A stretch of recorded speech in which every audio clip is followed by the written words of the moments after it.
Hello everyone and welcome to this video, which is in our Reengineering the Chess Classic series. I'm Grandmaster Matthew Sadler and we're carrying on with this series of videos inspired by my latest book, Reengineering the Chess Classics, which I co-wrote with my childhood coach Steve Giddins, which looks at lots of classic games with the help of the engines, using all of the techniques in the Silicon Road to Chess improvement. And well, we found some incredible, amazing things: strategical, positional, endgame, tactics, of course. And well, doing the same now for a couple of the classic players with which I'm currently a little bit obsessed. And we're staying with Dawid Markelowicz Janowski, and we are taking a look at his game against Janowski-Steinitz, ex-world champion, at the Hastings International 1895. Now, Janovsky, at least the way that it seems in chess literature now, sort of appeared from nowhere. He started playing in the French cafes in around 1891 and just looked incredibly strong. And his tournament debut was international tournament debut was the big one was really in 1894, and Hastings was his second big international tournament. And well, he finished in 12th to 14th places out of 22 players, but he did play a number of exceptional games and also a number of not such good ones. But this time we're having a look at a really good one, the game that he won against Janowski-Steinitz. So let's have a look how that went. So e4, e5, knight f3, knight c6, bishop b5, and here Steinitz does a little variation on his normal 3d6. And he played this 3 times at the Hastings International. He lost to Janowski and to Emanuel Lasker, and he beat Georg Marko with it. So a6, bishop a4, d6, castles, and now knight ge7. And the idea of this move, pretty flexible really. I mean, the light squared bishop might come out to g4 later. You can play knight to g6, bishop e7 to develop, or you could play g6 and bishop g7. And we know such systems, normally not playing d6, are still popular nowadays in actual fact. What Janowski did was very, very original here. I mean, really quite interesting. And I do feel that the more of Janowski's games that I look at, he really had a very interesting feel for the opening. It's not necessarily what you might say the classical way of playing somehow, but he had some very good ideas for development schemes, pointing the pieces towards the king. Yeah, very definitely worth looking at his opening ideas. And here he played the interesting move bishop b3. So bishop b3 aims at the f7 square, and white of course is ready to play knight g5. And I mean, this is one of the ways of exploiting the knight on e7 really. Black's a lot more comfortable to defend against an attack on f7 if the knight's on f6. You play bishop e7, you castle queenside, and your rook's defending f7. Playing the knight to e7, you're going to take an extra move at least in order to get your kingside pieces developed. Knight g6, bishop e7, castles. So attacks against f7 can be quick ones, can be very, very dangerous. But bishop b3 does have one slight inconvenience, and that's knight a5. And here because black's played d6 to defend the pawn on e5, black can chase away the white squared bishop with knight a5, and it looks basically like black's going to win the bishop pair, which in principle is quite nice. Now the engines suggest the move bishop a4 check, at least Dragon did, with the idea of playing b5, b4.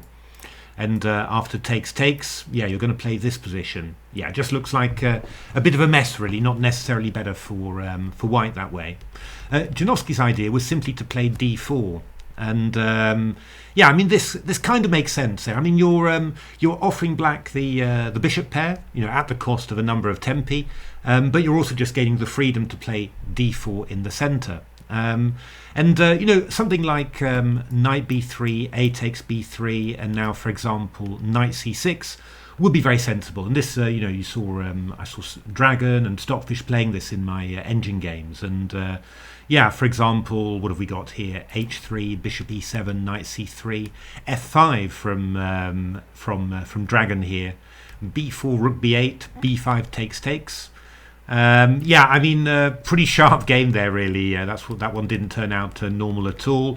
Maybe if I show you a slightly more normal one, yeah, Bishop E3, Bishop E7, Knight C3, castles, takes, Queen E2. Small edge for white maybe, but nothing spectacular at all. So, taking on B3, going Knight C6 was quite sensible, but Steinitz, pretty much a maximalist. Maybe he felt that Janowski had missed this next idea, and who knows? I mean, it's a very brave idea. He took on D4, Knight takes D4, and now the move C5. And, well, what's the point of this? Black just wants to play C4, attack the bishop, and after bishop A4, B5, and the bishop is trapped. So Steinitz is going full out for the win of a piece, straight from the opening. It's not actually a bad move at all. It's not the engine's favourite move, but it's quite decent. Only the one thing is that it's really giving Janowski the type of game that he likes, because we're going to start getting some chaos. And obviously Steinitz was not a young man anymore, so he's really giving himself really taking on a lot of responsibility here by playing like this. So Janowski played the move Knight F5. Again, be very interesting to know how much Janowski had foreseen of this, or whether he was just improvising now. So Knight F5.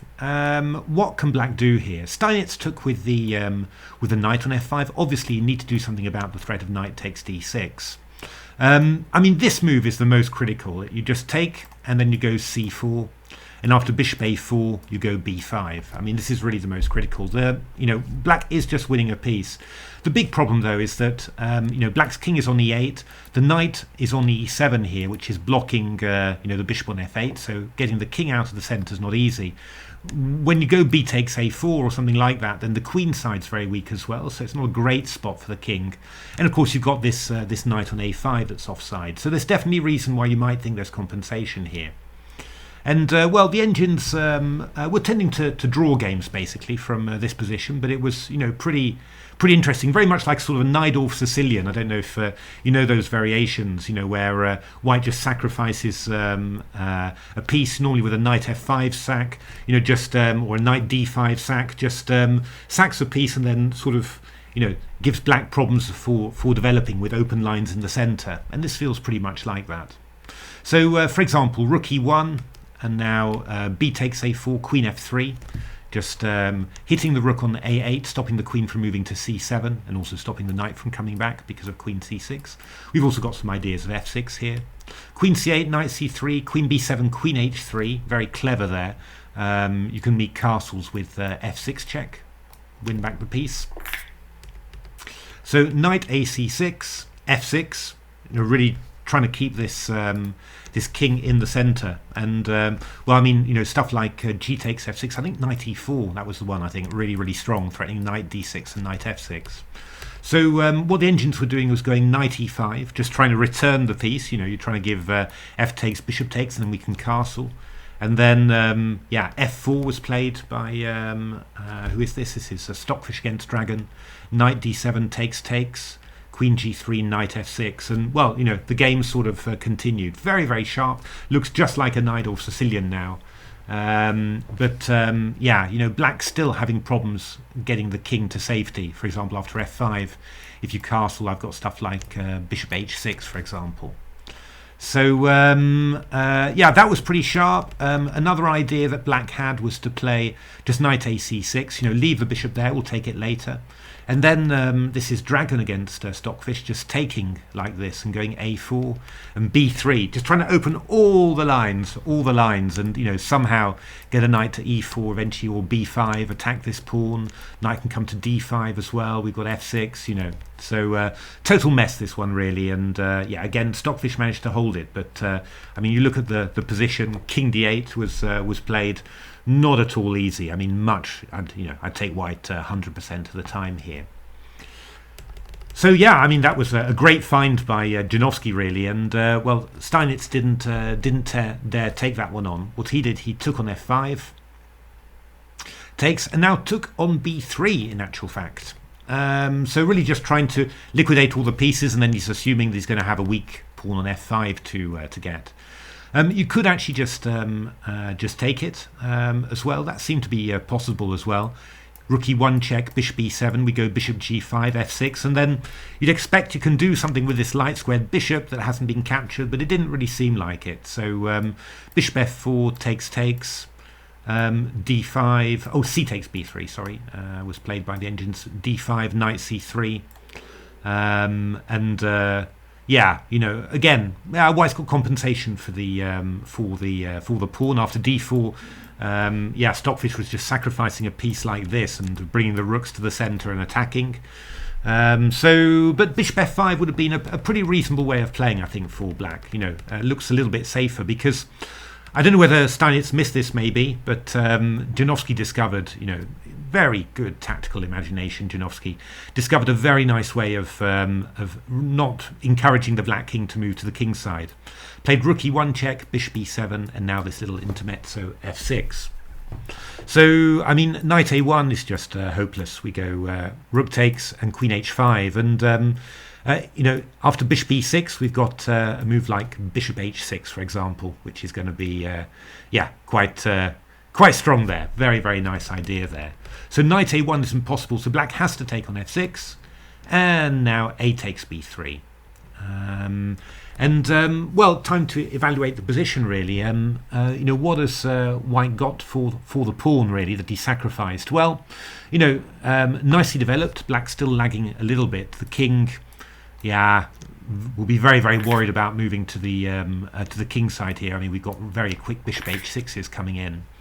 So a little bit unsure where to put the king, and you know, there's nice squares for the white pieces here. Knight c3 to d5 is a very nice square, and of course, you know, you can put a bishop on f4 as well, you know, threatening d6. So this is really yeah, it's a dangerous position, and actually I think Steinitz was a little bit unlucky here because it turns out that this was, you know, kind of the crucial moment, and you know, either you found a good defense here and then you were going to survive, or yeah, you're really in a lot of trouble, and that's not really at all obvious just by looking at it. So Steinitz played the move d5, and this was met by a very strong move from Janowski, queen h5. And the point about queen h5 is that it stops black from playing bishop e6 because of rook takes e6. That is the first problem. So black's going to find it very difficult to block the e-file. And well, if that e-file isn't being blocked, I mean, there's lots of stuff happening, right? I mean, you know, there's lots of stuff happening where there's going to be pressure against the bishop on e7 there. And yeah, you know, if black can't play bishop e6, then it's a big, big problem. So what black should have done in this position, instead of d5, he had to go bishop e6 to be able to meet, you know, queen h5 with queen d7, you know, that sort of stuff. And after c4, then black plays d5, and this is again quite crucial. You know, black mustn't let himself get tied down with these sort of moves.